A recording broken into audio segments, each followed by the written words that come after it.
tonight to introduce Jonathan Parker, who is an expert cartographer. I hope I said that right. You did. As you can see of all these elaborate maps, he's going to go into detail about how he got into doing this. In his day job, he's a forester with the Good 40 Inc. Is that how you say it? Exactly right. With his son, Parker? No, Grayson. Yeah. You're Parker, sorry. Jonathan Parker. And he and his wife Sandy live in Noonan, and she's an artist as well. So I'm just a real thrilled to have you here tonight, and I'll let you kind of take it from here. Thank you so much. Thanks, Jennifer. I may set this microphone down after a little bit, so. Jonathan, if you do, just turn it off. Okay. All right. So when we describe people, place, and time today, we often use ours. Anybody have their cell phone with them? Of course. Okay. And what's nice about that is a really convenient way to share that information with other people. However, what you find is they use remote sensing, things like that, satellite imagery, and that type of thing. And what you discover is that has never actually visited the property it's trying to describe. My son went to Georgia, in forestry, and I asked him, when do you take cartography? And he said, we don't take cartography anymore, it's all digital. My major is forest engineering, and when I went to forestry summer camp, one of the first things we did was we went out onto a piece of property, we captured the information, we cruised the timber, we mapped it as we went, and then when we came back to the lab, we produced a map with the compass rose, the title, the legend, the scale, the borders, and that was how you describe property, land to other people. You had seen it first. So now in all this technology, in all this progress, now we don't go to the woods, we don't look at the property, and we try to describe it independently with this new information. So when I processed all of this, and it's kind of a strange coincidence, I was reading Steve Jobs' book, and he was talking about his fascination with calligraphy, and he was talking about how it was artful, historic, beautiful, romantic, and I thought, well, that's cartography. That's what that could be. And I told my wife Sandy, who's also an artist, like Jennifer said, I said, that's the way you should describe property. Is you should do the historical research, you should spend time on the property, you should understand the flora and fauna, you should understand the history, and then describe it artfully, animate the margins, describe the property, do the compass rose, the legend, the scale, and the titles, and then they have something they can put on their wall to forever remind them and the next generations what that property meant to them. It's almost like an emotional connection to the land. Well, I started doing it. Well, when I wanted to start doing this, I told Sandy somebody ought to do this, and then a few days later she came back and said, "Guess what? I got you a job." And I said, "You got a job?" I got a job, and she says, "No, it's doing a map for a family." And I thought, crap, I put my foot in my mouth again. But the more I thought about it, the more I processed it, I thought this would be a pretty neat exercise, even if I don't do well in it. And so I thought about, well, how do you proceed to do this in an artful way, something that would mean something to the family that receives it, that type of thing. So I found the paper that was not what John Audubon used, but it was they don't make that paper anymore. The paper is from a French paper mill that was built in the 1400s. I found the watercolors he used. I used those, and then I started to try to understand the art that him and others have used to describe wildlife, flora and fauna.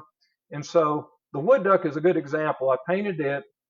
I like to think of it showing action.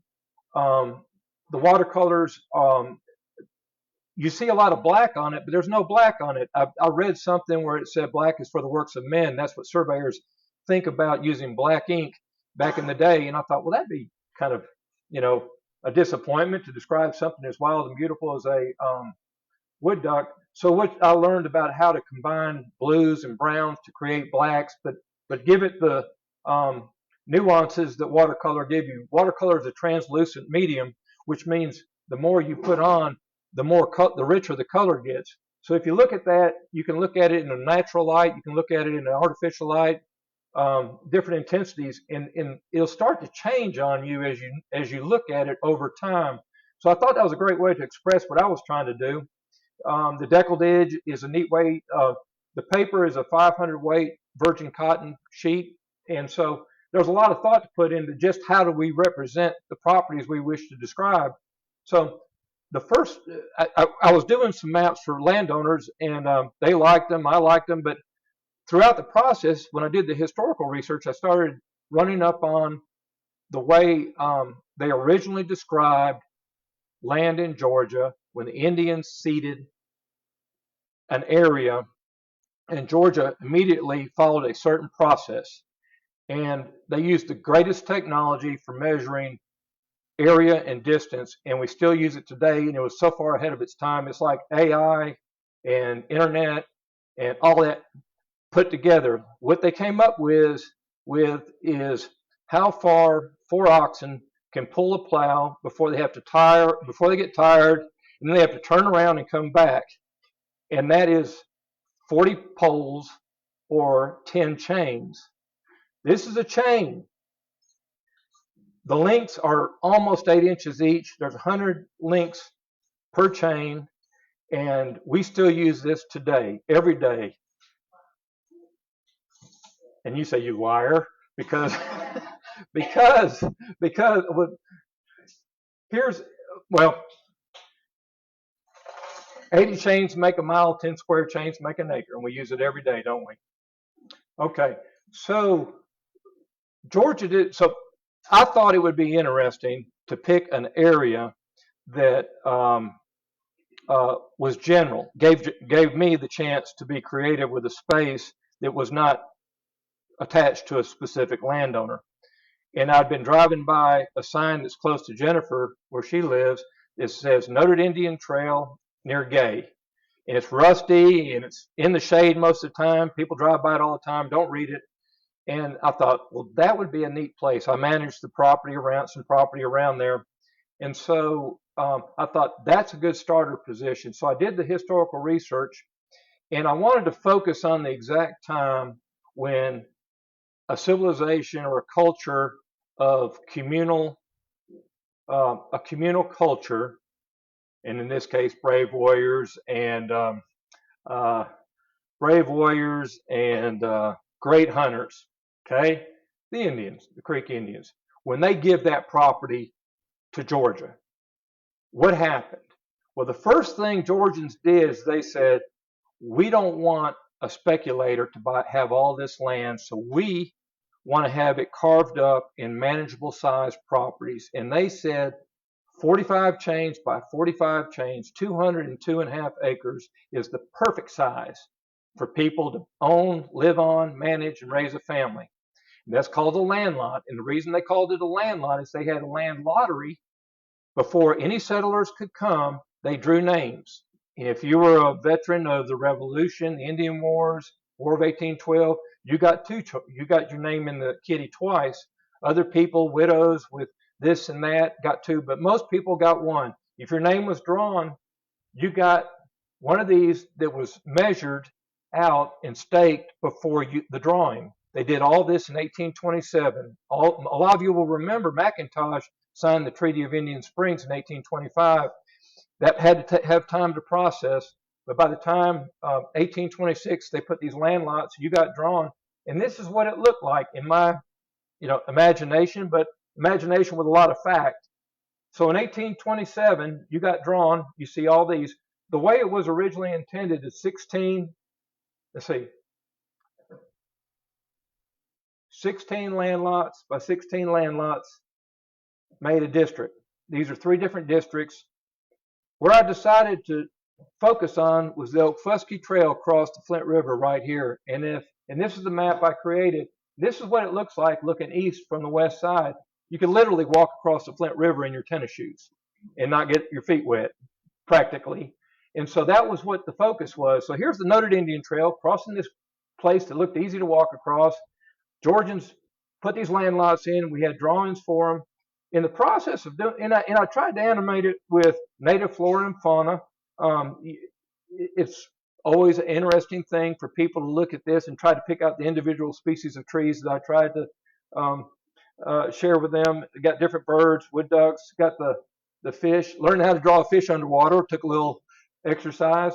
And I tried to use calligraphy that was applicable to this time. You see the deer and the turkey, the compass rose, which was a compass rose like they used in the original survey of this area.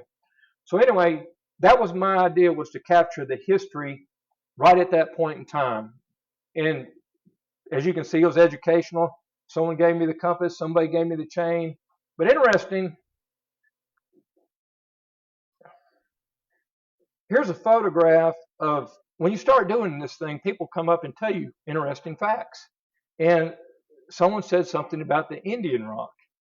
And, well, when I was doing the research, I contacted a person who found a petroglyph near Peachtree City. It's in the library now. And I called him and we were talking. I said, well, there's an Indian carved rock on that property I manage, but I've never seen it.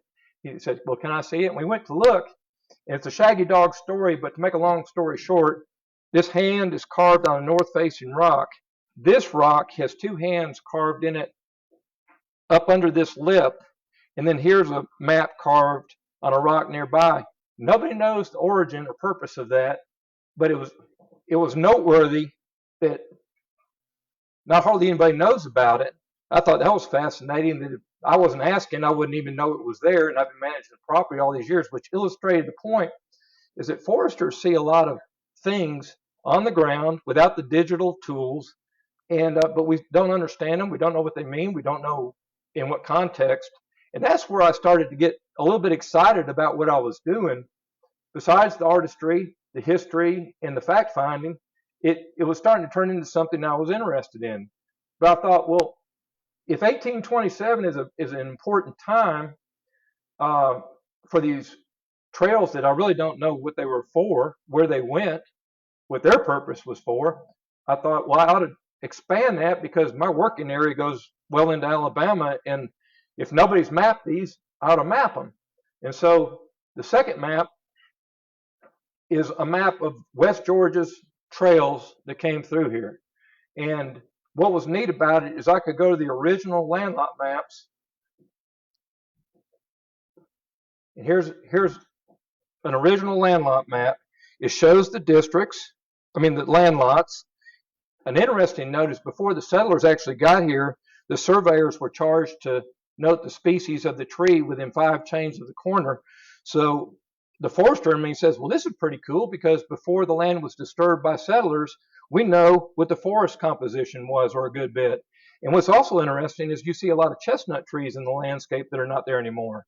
So understanding silviculture and how trees grow and how species compete with one another and how they demonstrate dominance over an extended period of time, this is pretty interesting information. What's also on here, if you got close, you could see the Indian Trail as a dashed line. I thought, well, that was great. That'll help me with my map. And then you also see some Indian homes identified in this location. So all of a sudden, I'm starting to see some things that, even though I've been here since 1985, I had no comprehension of what things I saw. A trail that was recessed into the ground. Trying to imagine who put it there and for what purpose. So all of a sudden, I'm starting to learn some helpful information. So I started to put this together, and another person says, hey, if you're going to do that, I got to show you a building. I said, okay. And he takes me to a privet thicket. He takes me to a privet thicket on Corps of Engineer land on the Herd Troop County line on the west side in the middle of nowhere. And he shows me this building. And it's got rock walls that thick. It's got holes that they call ports for shooting Indians. It's the oldest building they think in West Georgia. And you can see it's almost got trees growing up to it, and there's nothing being done to preserve or protect it. Nobody knows its origins or purpose. So that's pretty interesting. And I put it on here. It's known as Grierson's Trade Post. Does anybody know who Grierson is? Anybody know who Grierson is? We got Grierson Road. Yeah. Well, I sure didn't know who he was. But now I'm starting to get better and better information. This is interesting because everybody knows who that is, right? Yeah. Does anybody know who this guy is? That's surprising. Nobody knows? I'm sorry. Oh, no, it's my eyes. Oh, he's the guy that led the party to kill McIntosh and killed him. I wonder how they knew one another. Why they chose him to kill him. The reason they chose him is because in the Battle of 1812, I'm learning all this information. In the Battle of 1812, McIntosh joined Jackson at Horseshoe Bend. He became the leader of Horseshoe Bend because Red Eagle left 3 days beforehand, and him and a prophet became the leader of the Creeks. He was shot 7 times, left for dead. When it got dark, he crawled in the canoe and escaped. He ended up going to the Seminoles. He ended up settling. He's from Oak-Fuskie Trail. And when McIntosh signed the Treaty of 1825, and he's in Upper Creek, they determined that he had created a capital offense, and they got the warriors together and they rode to McIntosh Reserve and killed him. And his name is Menoua. And Menoua then goes to Washington, D.C., and gets the Treaty of Indian Springs, the only treaty in U.S. history, overturned. Before he can get back to Georgia, Governor Troup decides to go ahead and put the land lots in. And the second President Adams was going to send troops to enforce his agreement and the cancellation of the treaty, and Troup threatened to use force, and the whole conflict petered out. So that was the first conflict between the South and the established, let's say, Washington, but and Troup prevailed. So he gets back, and they don't get to keep their land, and he goes back to Oak-Fuskie. But that's a little piece of history. One of the footnotes I found on an old British map, and when you start to do these, you realize the British did some mapping. You don't know the context necessarily, but when they did, they had a note on one. Some of you have heard of Burnt Village. It's over on West Point Lake, and you think about it when you're out fishing and you see it on your map and all that kind of stuff. What happened was some Creek Indians went east and raided and killed. Then 93 Georgians came in September 27th, 1793, and killed the villagers, scalped them, and went back to East Georgia. So you start to understand there was a big conflict, obviously, right? You still don't understand the context, though. I mean, you got trails coming and going, but they don't seem to stop anywhere. And so that was all still the question yet to be answered, right? So now we follow the trails into Alabama. This is the state line down to the Chattahoochee. And then, of course, that becomes the state line. The state line wasn't there, obviously, in early history. And a notable fact is we use soil. This is, by the way, these are my originals. The original here is getting framed. And so this is a print. And as a side note, we use a very special paper, very special inks, and the prints meet all the requirements for a museum piece. They call it a wool number 4 test, but the point is it's a very high standard. But anyway, we use soil samples from these areas to color the topography, which I thought was pretty cool and pretty organic. But what we learned when we finally said, where did these trails go to?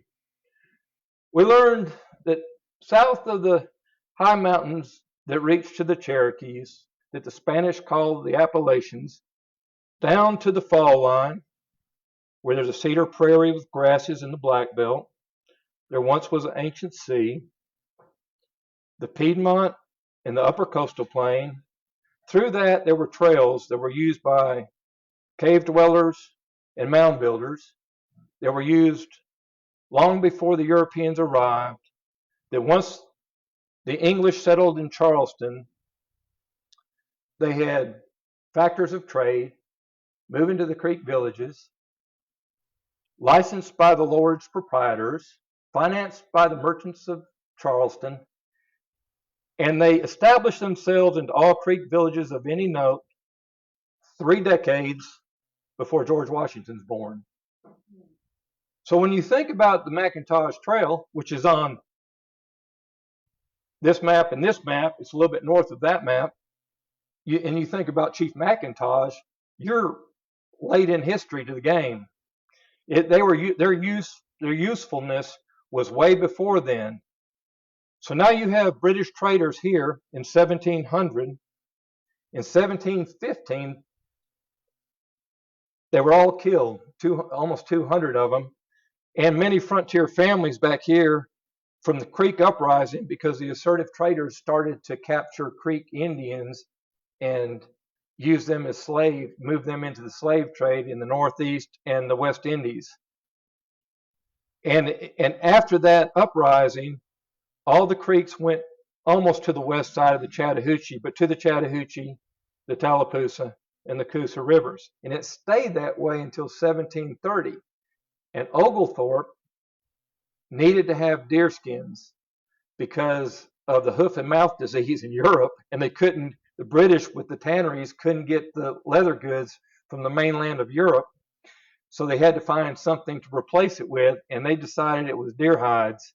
And so Oglethorpe got the Scots to join him on his journey to the new state of Georgia, and they were athletic, storytellers, brave warriors who had been fighting the British all their lives, all their generations, and they immediately were welcomed into the Creek towns.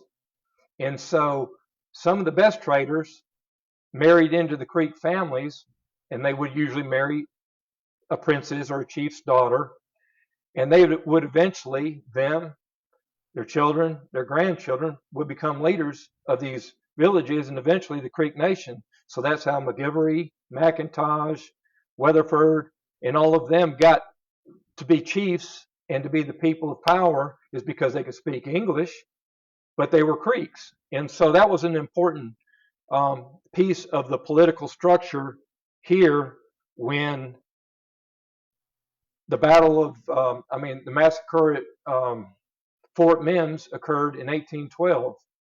And y'all may not know about that as well in the context of this, but basically, right here, you had the British fled the colonies, settled here, and they started to use common agricultural practices, cows, clearing land, pastures, and all that.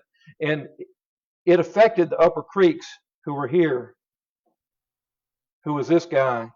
And they wanted to return. They were tired of the aggressive Georgians taking more and more land. Every time there was a trade deficit, they would want to take more land and take more land. So the Upper Creeks here didn't want any part of the Georgians, and they were ready to fight. The British were ready to fight the Americans in the War of 1812.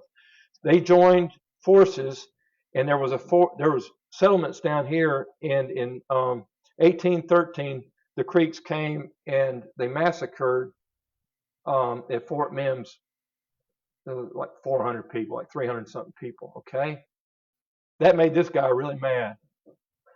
Right? Andrew Jackson was a lawyer in Jackson, and he was orphaned in the Revolutionary War.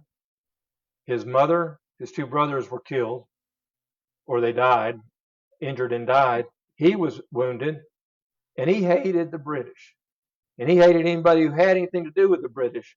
So when Fort Mims massacre occurred, he made it his mission to organize and do something about it. And so the way I expressed it here is he basically came and defeated the British in the Battle of New Orleans, defeated the Creeks in the Battle of Horseshoe Bend and some other battles. And so the trails that brought the British west would take the Indians past the Mississippi River when the removal came in the 1830s. And now all the villages were destroyed, burned, or abandoned, and all that remains of once significant places or whatever artifacts or topographical recessions you see out on the landscape. And that's what I see. I can find these trails on the ground based on the land lots. I can educate the landowner that this went through your property, and other people who have an interest, like all of you. And what's interesting is they still exist. They first used the horses didn't arrive in the Creek Nation until the 1750s, so these were footpaths. And keep in mind, the British followed them when they first got to Charleston. They didn't create them. They found them, they used them. But in the Revolutionary War, they lost their purpose because instead of trading east and west with the British, who were in Charleston, then Savannah, then Augusta, the British lost the war. They had to move to the coast, Pensacola, Mobile. And so the trade routes turned north and south. And so these trails kind of lost their purpose. And now you can tell that they kind of just were not used very much. You don't find a lot of historical data. But Grierson's Trail, he was an officer, going back to what we first, the challenge, he was an officer right here on the Tallapoosa River, just north of Lake Martin. We found British maps. And in fact, let's go back to,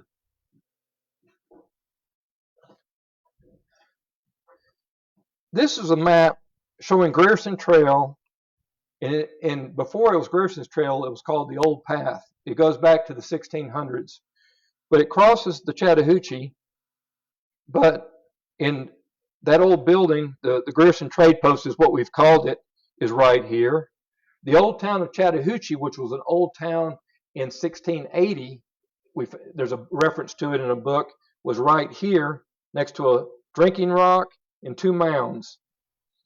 But if you go back to this map of 1721, they show Grierson's Trail coming through here, going through Noonan.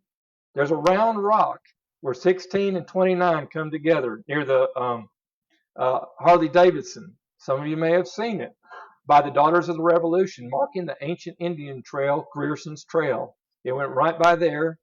It went all the way to the Mississippi River, but it went through Okfuskee on the way. So here it is. It comes down here. Let's see. Comes down here. There's the old trade post in the picture. Comes down to Okfuskee, turns, goes all the way up here. There's a British trader that all of his trails were mapped and identified, and the Indian towns noted. But it goes on to the Mississippi River and traded with the Natchez and the Chickasaw and that type of thing. So the trail that comes right by Senoia is much older and had a much different use than maybe some of you had considered. So trying to think if there's anything I've left out, and probably is, but they all tell a story, right? And hopefully they'll encourage some preservation, protection, awareness, and the types of things that were the original intent, was to try to describe property, historic, people, place, and time, artistically, historically, beautifully, with romance. So anyway, any questions? Yeah. My understanding is Senoia was landlocked 279. Is that on there? No. It's okay. So this was that crossing of the Okfuskee Trail.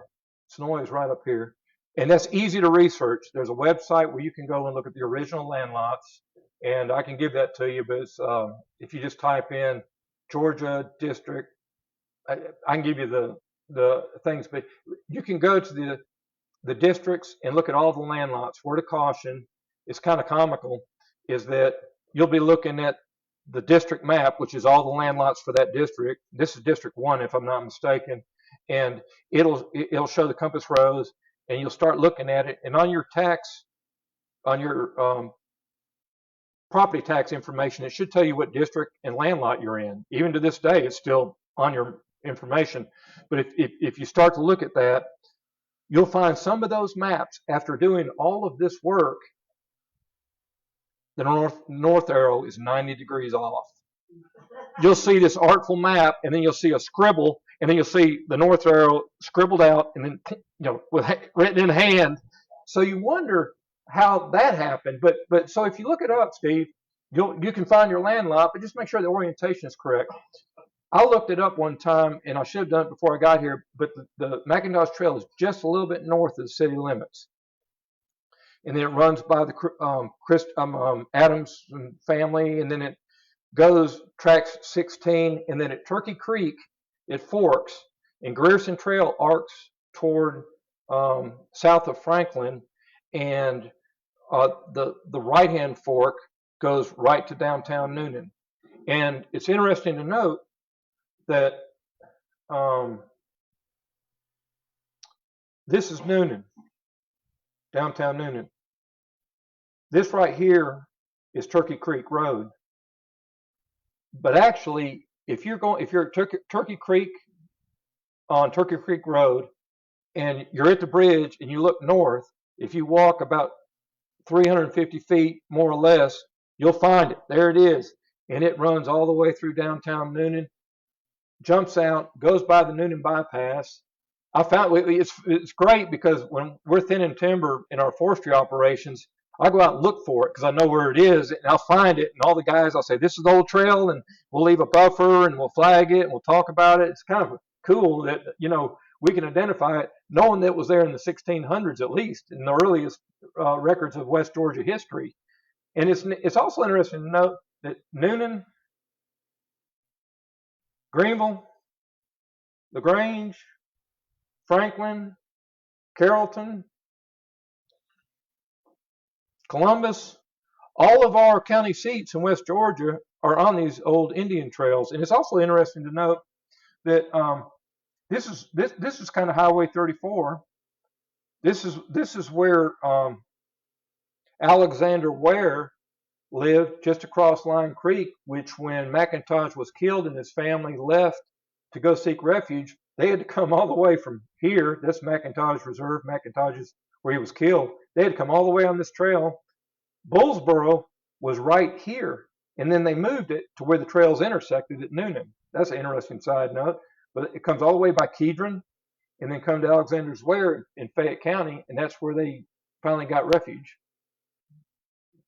Yes, ma'am. You said you found Noonan on that map? Well, I put it on. I mean, yes, ma'am. I found it on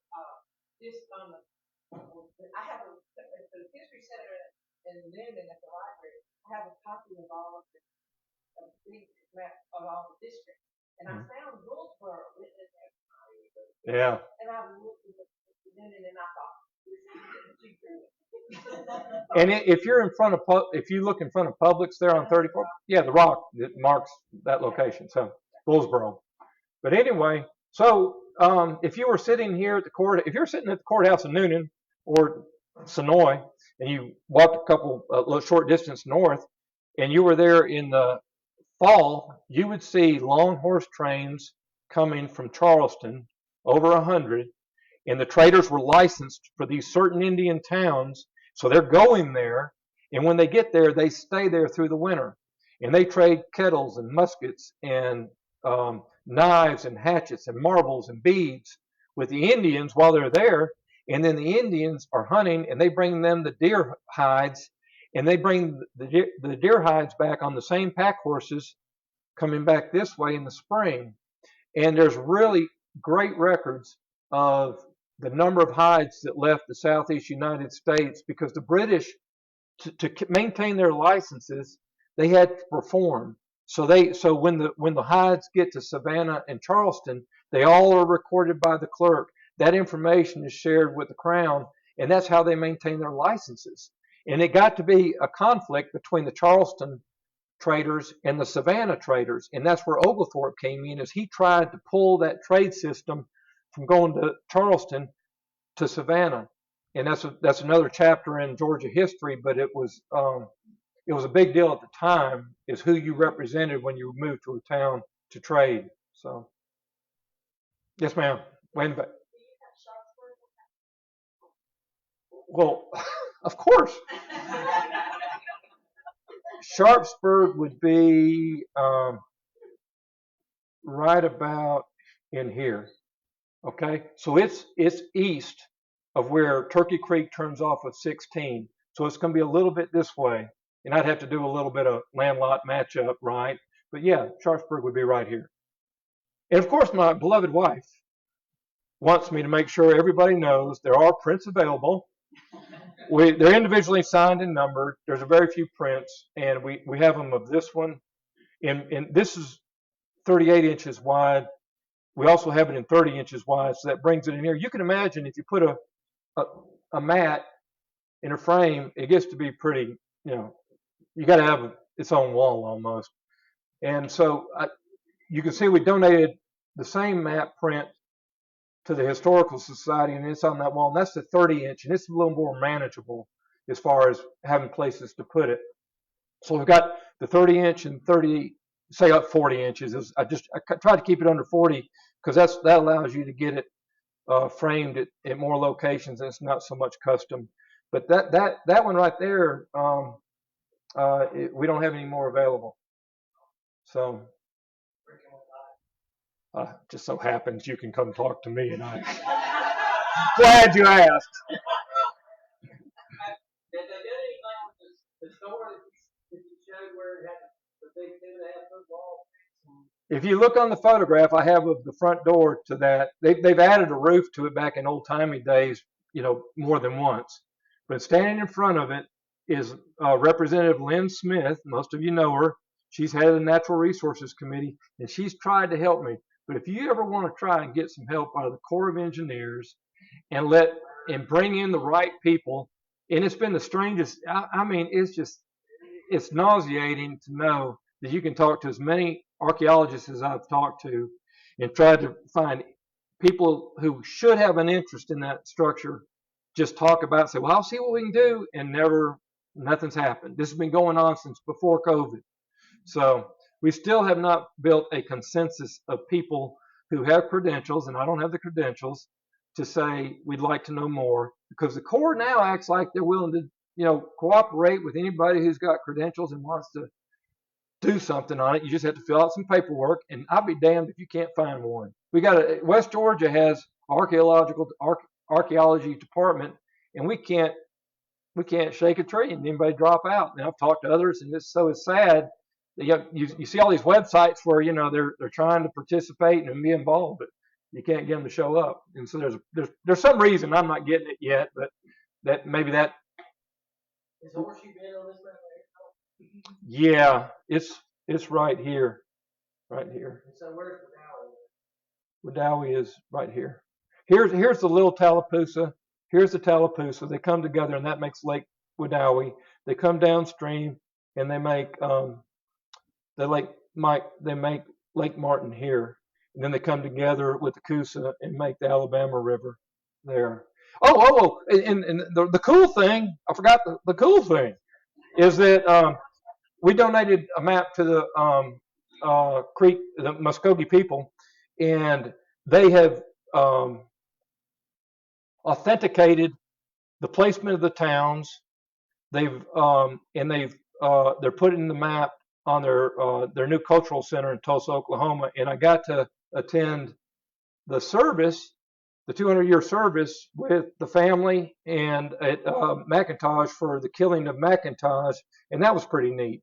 They had a spiritual healing for him and the rest of the Creek Nation, and it was 200 years. And so they've kind of, we've connected. It's interesting to hear them tell the story as well, because none of the Creeks have had anything or wanted to have anything to do with this area, their homeland, because of the bitterness that they had. But now their grandchildren are asking questions, and now they're starting to show up and wanting to, participate in some of the sites and that type of thing. And it's really great. I've gotten to be friends with a few of them because of this map. Now, it's no feather in my cap for putting Mr. Jackson, General Jackson, on there, and the one who. But when you're trying to tell history, you got to recognize this is a younger Minowa.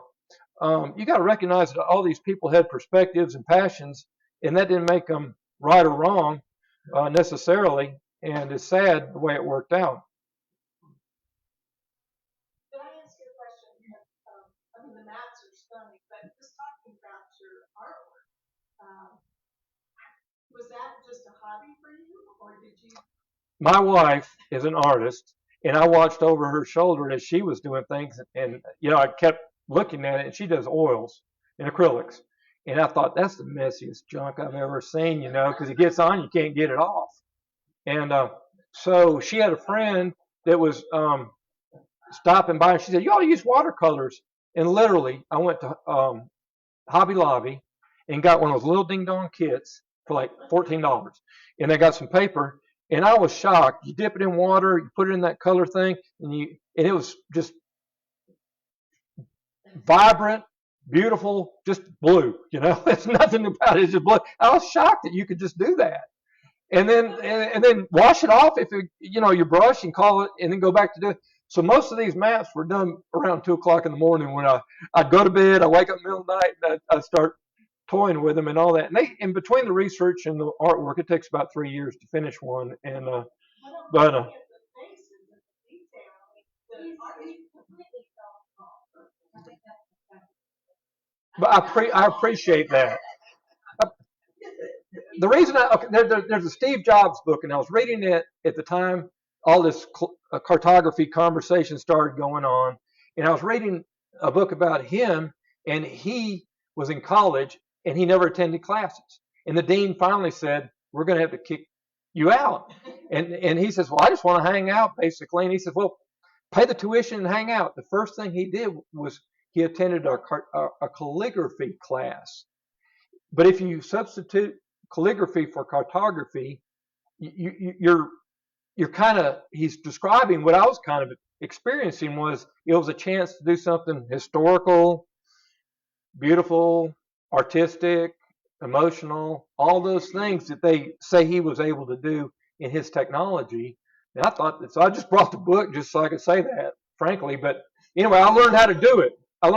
Just like he learned how to do calligraphy. I learned how to do the art of the cartography.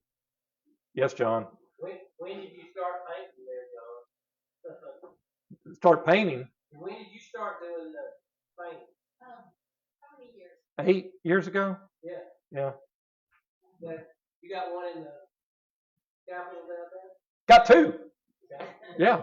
Yeah. So just tell you how quick this man learns how to paint. But so we've got one at the Cultural Center. We've got one at the Horseshoe Bend Military site. We've got one with the Creek Indians at the Cultural Center, if I didn't say that, and a couple other cool places. Oh, and we've got one. This was pretty neat. If I can do this. This is Carrollton Courthouse. That's Chief McIntosh's headdress, and then there's my print. So anyway, I got the question. yes. All right, you put in all these trails, but the woods are overgrown and garbage and vines and all, so how do you walk some of these trails? Well, I didn't walk them because the reasons you just said. Okay. I'm standing here and they're there. And what you find is they meander through the woods where these landlot maps show them. And some of the landlots, they were in such a hurry to put them in, they didn't do it in one district. So you might have it here, not here. You have to go to the next one and pick it up on a map. But if you understand topography like foresters do, you can come and find it and piece it together. I spent a lot of time doing that. But you can find it. It's visible on the ground. What you'll find that they plowed up to here, the land drops down. They plowed up to here, land drops down, and these big hardwoods line each side of it.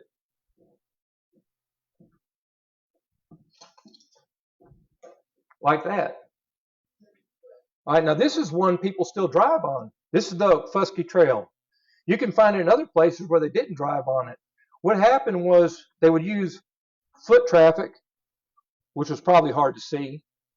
Then they used horses, which is a V-shape bottom, because they were all walking single file.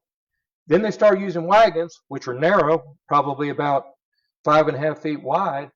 And as those iron wheels would go over, you know how it is on West Georgia clay, they sink down and they hit rock. And then when they hit rock, they're doing this. So when it would dry out, they throw the rocks out, and you have rock-lined, square-bottomed, 5.5 foot wide trails that drop down 2 or 3 feet, meandering through the woods, going from point A to point B, and people didn't have bulldozers in this part of the country back then when they started farming it and planting cotton and all that type of thing. So they just stopped, and turned around, and went the other direction when they were plowing these, and so you can still find them. Now you can't find them where they're building those houses on Turkey Creek Road. You can't find them in a lot of urban areas. But Grayson and I have found them in just people's backyard. He'll say, "Hey, is this one?" And I'll get my maps out and say, "Yep, that's it." They came and picked me up one day, took me to Lake County, Lake One, and he pointed out 2 or 3 places where the trails crossed roads. And you could stop, and when he slowed down, I could actually see the trail on this side of the road and on this side. And it's like, And they've been, who in their right mind would even think to look at it? and you know, what's neat about the petroglyphs, the rock carvings I showed you on the rocks, is the archaeologist that took a picture of them. He, made full circle in the work, and he let us know that the only other place they've seen that hand is in a cave in Utah. And if you read much about early history, that they have Indians from the southern hemisphere trading with Indians on the Atlantic seaboard, and they'll find a shell or a type of rock or something like that that's only found in some obscure place. But that's how that got there. If you think about it, back in the time before science and people had more knowledge, is a conch shell was very valuable to a Creek Indian where they had no conch shells, and you could hold it up and hear the sound, and all of a sudden you were perceived as someone with spiritual powers because you had a conch shell. And so that just having that one item made you more powerful than everybody else for that one reason. So if you could get something with some unique quality and character, then you were exceptional, and that made it meaningful. So trading was very common for thousands of years. So you go back and say, well, all right, Smarty Pants, how old are these trails? And you say, well, no one knows. No one knows how long that crossing's been used. The one at McIntyre's Reserve, it shows up on all the maps. And they regulate the water out of Lake Lanier now, so it's hard to see it. But when the water's down in the fall, you can see it. There's a ford. I mean, you could walk across it almost. It's about that deep. And it almost looks like a slab of concrete. It's below the shoals right there, above the boat ramp, but before you get to the bluff. And so that's where they used to cross. And for that reason, upstream and downstream were not good places to cross. So that's why they went to, that crossing and these crossings, as they were all meaningful because of their physical features. Is that it? All right. Well, thanks for coming. I appreciate it. We got to look at it.